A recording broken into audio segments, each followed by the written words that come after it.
would be.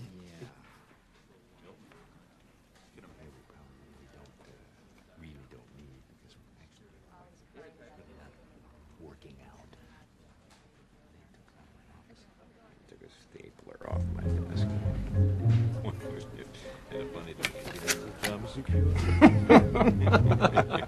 Anyway, sounds great, Bob. See you a few. Hi, Milton. What's happening? I'm sorry. I'm gonna have to ask you to go ahead and move your desk again. So, no. if you could go ahead and get it as far back against that wall as possible, that would be great. No, because I was. That way, we'll have some room for no some of longer these had to move my desk boxes and because things we need to put in here. There's no room. And, oh, there it is. What?